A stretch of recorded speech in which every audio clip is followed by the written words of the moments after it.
J'ai pas d'argent, que tu le veuilles ou non, je suis marrant. Je cherche toujours ma destination. J'aime faire la fête, j'ai pas une vie parfaite. Tout ce que j'offre, c'est d'être honnête. Hey, marche dans mes pas, danser, fais vite ton choix. Si tu veux passer le mois d'août avec moi. On est dimanche. Il est 10h46. Comme vous l'avez peut-être vu, j'ai fait le montage du vlog d'hier, où ça n'allait pas du tout. J'ai également mis en ligne le deuxième épisode de la saga de l'été du podcast Momote Flowfly de Mimol, les voyages sur le voyage. Donc maintenant c'est disponible depuis 10h ce matin. Donc pour vous depuis hier 10h. Vous pouvez aller l'écouter. Et j'avais dit que j'allais sortir aujourd'hui, mais il fait hyper gris. Il fait pas si chaud que ça. D'ailleurs, je vais regarder s'ils annoncent du meilleur temps. Pas du tout. Ils annoncent gris toute la journée et 23 degrés. Bon, il fera beau à partir de demain jusqu'au 12 août. Enfin, toute la semaine prochaine, il fera beau. Le passage pipette et cachet s'est très bien passé aujourd'hui. Il a ouvert la gueule directement, il a pris la pipette, il a pris le cachet. Il a pas miaulé ni rien, il a rien dit, ce qui est plutôt étonnant d'ailleurs, mais je touche de la peau de singe. Comme prévu sinon hier, j'ai terminé Histoire d'une domestication de Camila Sosa Villada. C'était plutôt sympa, mais vraiment pas à la hauteur des vilaines pour moi. Je vous le recommande, je vous l'ai déjà présenté au moins 3 fois sur la chaîne je crois, mais vraiment les vilaines de Camila Sosa Villada. J'ai adoré, un roman de réalisme magique très léger sur des prostituées trans en Argentine, avec une grosse question de sororité, vraiment une famille comme une drag family, quoi, une famille de drag qui sont là les unes pour les autres, qui s'entraident, c'est très beau, il y a le petit côté réalisme magique, donc ça c'est vraiment un coup de cœur. Je reste un peu sur ma faim avec ce... mais je vous en parlerai au mois de septembre. Sinon il faut vraiment que je vous fasse un point lecture, je pense que ça sera dans la semaine, peut-être demain, si j'ai le temps, parce que il faut vraiment que je vous parle de 4 ou 5 lectures que j'ai faites dernièrement et que j'ai pas pris le temps d'en parler. Donc il y a non-binaire, du coup je vous en ai parlé dans le vlog il y a quelques jours, et le Yoko Ogawa, l'annulaire qui est là, je vous en ai parlé aussi. Donc ceux-là je peux les ranger, mais j'en ai 4 autres qui sont 4 excellentes lectures en plus. Il y a Cœur cousu de Carole Martinez que j'ai adoré, La maison aux esprits de Isabelle Allende que j'ai adoré également, Confession d'un masque de Yukio Mishima que j'ai beaucoup aimé, et La cloche de détresse de Sylvia Plath. Si vous me suivez sur Insta, vous avez eu un petit avant-goût de Isabelle Allende et Sylvia Plath parce que j'en ai parlé sur Instagram en réel, mais sinon j'ai très hâte de vous en parler. Donc peut-être si je trouve la force, soit aujourd'hui, soit demain, comme ça au moins j'ai un peu de temps pour le monter, mais... Et en fait, les jours où je vais mettre des vidéos qui sont pas des vlogs, et ben je condenserai 2 vlogs, étant donné que mes vlogs, là je me rends compte, font entre 10 et 15 minutes grand maximum. Peut-être qu'il y a un jour où je mettrai 2 journées dans un vlog, et donc ça fera un vlog de 20-25 minutes. C'est pas plus mal. Sinon j'ai commencé L'Armée fantoche de Claire Duvivier, qui est l'ultime tome de la trilogie de la Tour de Garde, et de la... comment on dit 6 Septologie? Non, ça doit être... Ah, hexalogie, l'hexagone, la France, donc une hexalogie, une exologie, je sais pas. Enfin bref, une série de 6 tomes qui s'appelle La Tour de Garde et une trilogie qui est inclue dans cette hexalogie, L'Armée fantoche capitale du Nord. Bref, je lis le dernier tome qui conclut toute l'histoire de La Tour de Garde et j'ai eu très peur parce que ce qui est très bien aux Forges de Vulcain, c'est que dans les 4 tomes, donc les 2 tomes 2 et les 2 tomes 3, au début, il y a le registre avec tous les noms de tous les personnages et le résumé des tomes précédents. Pas uniquement le tome qui précède directement, mais les 2 tomes précédents.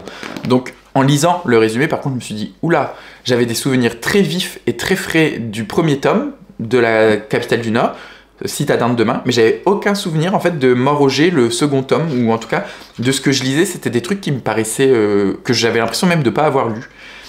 Et en fait, finalement, du coup, j'ai lu les 2 premiers chapitres, donc ça fait 60 pages, avant de faire le montage ce matin, et ces 2 chapitres m'ont remis dedans, mais en un claquement de doigts. Vraiment, je trouve que Claire Duvivier, mais Guillaume Chamanadjan, c'était pareil, parce que j'ai lu les tomes avec 6 mois d'intervalle à chaque fois, ou 1 an même, était très très bon parce que ils te replongent directement dans leur histoire, l'univers, le lieu, la géographie, la topologie est présente dès le début, les personnages pareils, ils ont des noms, mais des surnoms en plus, c'est pas si simple, et au final, tu te les réappropries directement. Et en 2 chapitres, Claire Duvivier arrive à installer déjà les enjeux politiques et te remettre de pied ferme dans ce qui va se passer dans ce 3e tome. En plus, ce 3e tome de Capitale du Nord est en miroir avec le 3e tome de Capitale du Sud parce qu'ils se passent tous les deux au même moment, au même endroit. Mais là, on est du point de vue de Amalia, qui est le personnage principal de cette trilogie, et dans le tome, on est du point de vue de, je sais plus, dans ce tome-là, il l'appelle Sorticho, mais c'est un surnom pour cacher son identité. Je sais plus c'est quoi le nom du personnage principal. Ah, c'est un truc court en plus. Bref, tant pis. En gros, c'est 2 tomes qui se passent vraiment en même temps, au même endroit, et de 2 points de vue différents, donc c'est cool, parce que je me rappelle par contre très très bien de ce qui se passe dans le dernier tome de Capitale du Sud, donc je vois en parallèle ce que j'ai lu il y a maintenant presque 1 an, je pense. Donc trop content de me plonger dedans. Il fait 500 pages, mais je vous dis, à la vitesse où j'ai lu les 60 pages, à mon avis, si je prends le temps de lire, il va pas me durer très très longtemps. On est dans une histoire qui est quand même toujours un peu plus sombre que ce qui se passe dans le Sud, même si dans le dernier tome du Sud, l'histoire était un peu assombrie. Là, on est directement dans quelque chose de un peu plus dark et beaucoup plus politique et même engagé politiquement. Le texte de Claire Duvivier est plus militant, je trouve, que le texte de Guillaume Chamanadjan. On nous parle encore une fois d'utopie, de lieu à créer, de lieu à garder, un espèce d'havre de paix, une oasis que l'on veut protéger et ouvrir à tous. Donc c'est des choses qui me parlent et donc j'ai très hâte de lire la suite. Aujourd'hui, étant donné que j'ai regardé le vlog, je me suis dit, Floris, t'es vraiment moche dans le vlog d'hier. T'as une sale gueule, t'es habillée n'importe comment. Donc aujourd'hui, je vais essayer de me faire une gueule, je vais me coiffer, je vais me raser, je vais me prendre soin de moi, je vais mettre mes crèmes. En plus, il fait pas trop chaud aujourd'hui, donc parce qu'en fait, quand je mets de la crème hydratante mais qu'il fait chaud, j'ai l'impression que ça crée une barrière et que mon corps se met à suer d'un coup. Je sais pas pourquoi. Dès que je sors de la douche et que je mets de la crème, j'ai le visage en eau. Donc là, il fait pas trop chaud, donc ça devrait le faire. Je vais faire ça, je vais prendre soin de moi un peu, me frotter, me préparer. Me préparer à quoi? À rien du tout, parce que j'ai rien de prévu aujourd'hui. Mais au moins, je serai propre. Et vu le temps, vraiment, je pense pas que je vais sortir, finalement. Je vais peut-être rester à camper chez moi. Je vais voir si je m'aménage mon bureau dans le salon, comme prévu. En vrai, je pourrais le mettre sur cette table, parce que cette table, je ne mange jamais dessus. Avant, à la place de la platine vinyle, là-bas, il y avait mon bureau. Mais je l'avais remis dans la chambre ou dans ce coin-là, à la place de l'arbre à chat, je pourrais le mettre parce que Prosper va très très peu sur l'arbre à chat. En fait, il s'en sert juste comme une plateforme pour arriver sur la fenêtre de temps en temps, ou des fois il passe directement par la table. Bref, je vais essayer de foutre mon bureau, je pense, par ici, par là. Au moins comme ça, j'aurai pas à aller dans cette chambre qui m'angoisse et qui m'énerve au plus haut point dès que je rentre dedans. Et puis bah demain, de toute façon, il faudra que mon père y est aussi sur le coup. On va appeler des entreprises pour essayer de chiffrer, pour savoir s'il faut traiter que la chambre ou s'il faut traiter l'appartement en entier, s'il faut vider la chambre, s'il faut que je laisse mes affaires dedans, je sais pas. Peut-être que je vais aller à la laverie, en vrai, parce que comme ça je pourrais laver ma couette, parce que bah, ma couette tient pas dans ma machine à laver. Si je prends une grosse machine, je peux peut-être la laver à la laverie.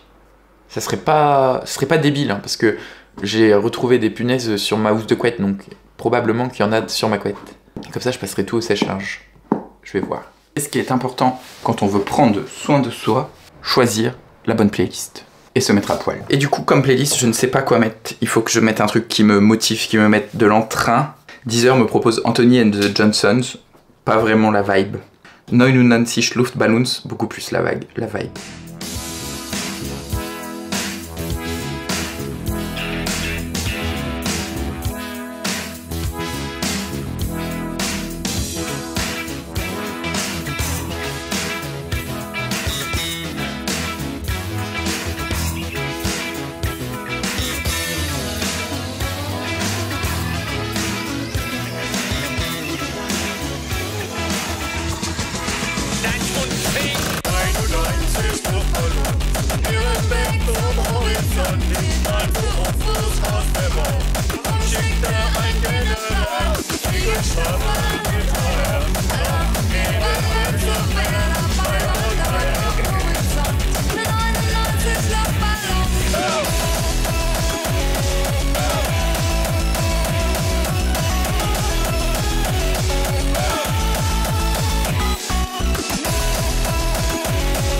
j'ai réinstallé l'ordi dans mon salon, ce qui ne m'enchante guère. Ma foi, au moins, je verrai demain si une entreprise vient, tout ça, et qu'il faut mettre des produits, tout l'électronique est là et c'est pas... ça ira. Et je sais pas en fait si on peut mettre une couette au sèche-linge. En fait, je voulais emmener ma couette à la laverie, mais je me dis, ça se trouve, si je la mets au sèche-linge, ça va l'abîmer. J'avais lavé mes draps à 60 degrés, ce qui est préconisé pour tuer les punaises. Sauf que j'avais oublié, avec tout ce qui s'est passé, j'ai oublié les draps dans la machine depuis 2 jours. Et là, j'ai voulu faire une machine parce qu'il fallait que je lave mes caleçons, entre autres. Et je me suis rendu compte que ma machine était pleine de mes draps quand je me suis rendu compte qu'il y avait les punaises, donc jeudi soir. Ça fait plus que 3 jours même. Donc je refais tourner les draps, ce coup-ci pas à 60 vu que les punaises ont déjà été tuées une fois, ça sert à rien de le refaire, mais je l'ai remis sur le programme synthétique. Et puis après il faudra que j'étende mes draps, sauf que je vais pas aller les étendre dans ma chambre vu que dans ma chambre il y a tout le bordel, donc il va falloir que j'étende mes draps ici. Ça va vite m'énerver cette histoire. Ça m'énerve déjà d'ailleurs. Surtout que j'ai encore très mal dormi, je vous l'ai pas dit, mais en fait Prosper, vu que je dors dans le canapé, croit que c'est un jeu. Et je dors en gros par phase de 30 minutes, parce que toutes les 30 minutes, il me réveille en me sautant dessus, en venant me mettre des coups de patte, en me mordillant les doigts de pied. Enfin vraiment, il croit que je joue avec lui toute la nuit. Donc je deviens même un peu, pas agressif envers lui, mais je m'énerve. Et j'ai pas envie de m'énerver après lui, parce que il y est pour rien, il a été malade, et là maintenant, tout est chamboulé, la chambre lui est interdite, je dors dans le salon, il doit pas comprendre évidemment, donc c'est dur. Il faut que je prenne sur moi. Et je n'y arrive pas, car j'ai très peu de patience. D'autant plus en ce moment. J'ai fini mon paquet de clopes hier soir. Normalement, j'ai arrêté de fumer depuis... Enfin, arrêté de fumer.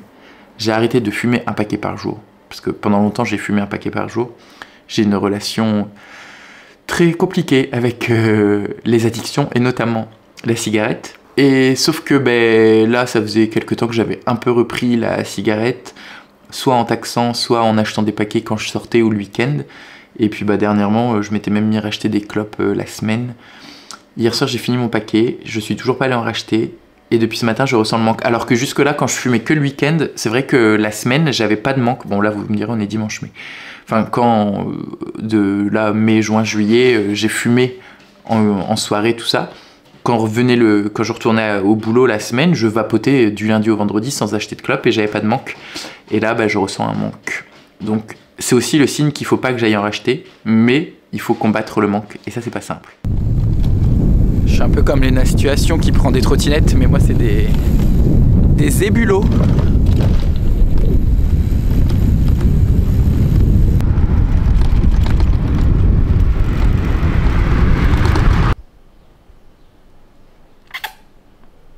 Mais Fly, où es-tu? Je suis chez un ami qui est parti en vacances. Et j'ai pour habitude de garder sa chatte, mais ne sachant pas moi-même si cette année je serai dispo ou pas. C'est un de ses voisins qui s'en occupe quotidiennement et moi je passe juste, j'ai la clé donc une fois de temps en temps. Et en plus elle a une chatière donc elle peut venir et aller et venir comme elle veut. Mais là je suis pas passé depuis qu'il est parti en vacances donc je passe aujourd'hui.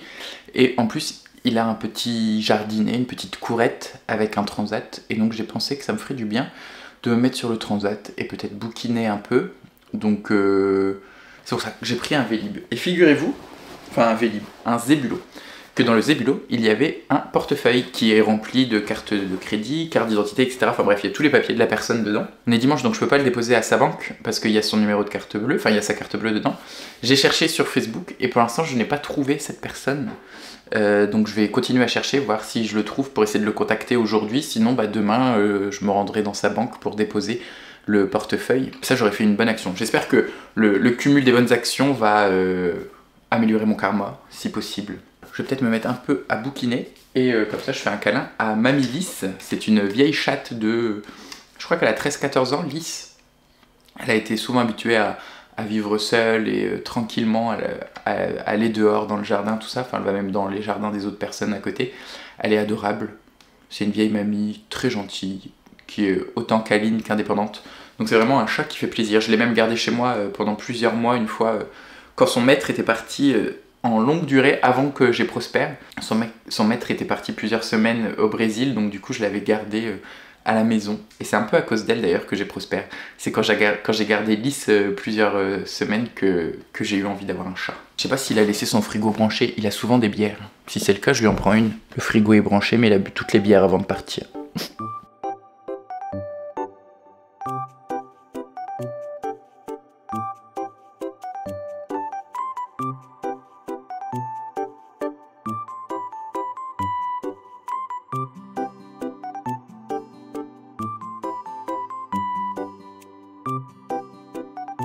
Faut quand même que je vous dise au revoir pour aujourd'hui. J'aime bien ce plan avec mes cadres là. D'ailleurs, ça fait longtemps que j'ai pas eu une folie où j'ai voulu changer tous mes cadres. Ça ne serait tardé. J'ai lu 200 pages finalement de Capitale du Nord. J'ai du mal quand même à me mettre dedans. J'ai encore l'esprit bien pris par plein de choses. Là, ce soir, j'arrive pas à lire. Depuis tout à l'heure, je lis 5 pages et je regarde mon téléphone, je regarde la télé, je fais autre chose. J'arrive pas à me concentrer. La journée s'est un peu mieux passée que celle d'hier puisque j'ai décidé de mettre de côté ma chambre. J'ai juste repris mon ordinateur. Demain, il va falloir que j'appelle les entreprises, que je fasse les devis, que je vois lesquels sont les plus... les moins chers et les plus efficaces. Enfin, voilà. Donc demain, ça va être une journée de merde, je le sais, parce qu'il va falloir que je m'attarde sur tout ça. Bon, c'était pas une journée ouf non plus, autant vous dire que mon moral n'est pas au beau fixe, mais j'ai fait des trucs, j'ai fait un peu de puzzle, j'ai fait presque tous les bords de mon puzzle, il me manque 4 ou 5 pièces que j'ai pas triées. J'ai quand même réussi à lire 200 pages. Je suis allé chez mon copain, j'ai profité un peu de son jardinet. Après, finalement, j'ai pas attendu que la banque, parce que vous savez, j'avais trouvé un portefeuille là. J'ai pas attendu que la banque soit ouverte. Mon pote habite à côté du commissariat, donc je suis passé au commissariat et j'ai déposé le portefeuille directement à la police. Je sais pas s'ils appellent les gens quand c'est comme ça, parce qu'en fait, j'ai cherché le mec sur Facebook, Instagram, j'ai rien trouvé. J'ai juste trouvé qu'il avait obtenu une médaille d'or à la fac parce que son équipe de basket avait gagné un tournoi. Mais du coup, j'ai cherché tous les gens, ils étaient 4 dans l'équipe. J'ai cherché les 4 mecs sur Facebook et Insta et je les ai pas trouvés. Donc au final, tant pis. Je pense que ça aurait été beaucoup plus simple si je lui avais rendu en main propre parce que j'ai un doute en fait sur le fait que la police l'appelle pour lui rendre, et un quelconque moyen d'ailleurs de le prévenir. En tout cas, j'ai fait mon devoir, j'ai rendu ce portefeuille. Advienne que pourra. De toute façon, en général, moi, le peu de fois où j'ai perdu ma carte bleue, dans l'heure qui suivait, j'avais fait opposition. Donc, si le mec a déjà fait opposition, c'est... il y avait pas de document d'identité.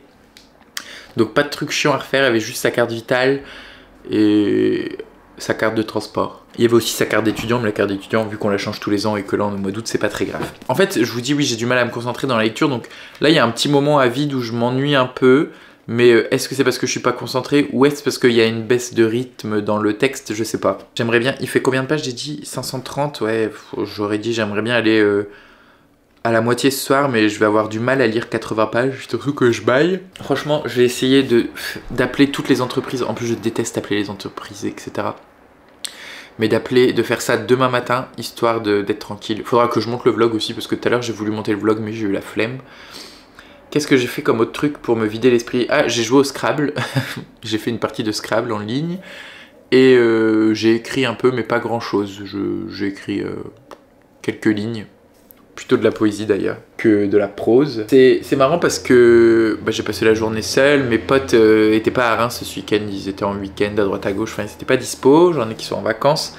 Et il y a eu là vers, je sais pas, vers 17-18 heures quand je suis revenu du commissariat, j'ai eu envie de voir mes potes et boire une bière. Je leur ai proposé à ceux qui étaient là et ils m'ont pas répondu. Et du coup, je suis rentré chez moi, mes potes m'ont répondu et en fait, j'avais plus envie.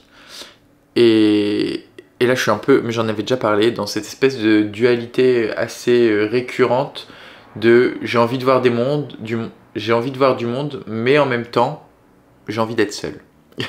J'ai envie de sortir de chez moi, mais en même temps, j'ai pas envie de faire grand chose dehors, quoi. Le nombre de coupes dans ce plan va être insupportable parce que je n'arrête pas de bâiller. C'est quand même une journée qui a bien commencé, j'ai dansé, je me suis fait plaisir, j'ai fait des trucs un peu chouettes, donc voilà, c'est déjà mieux qu'hier, on va dire.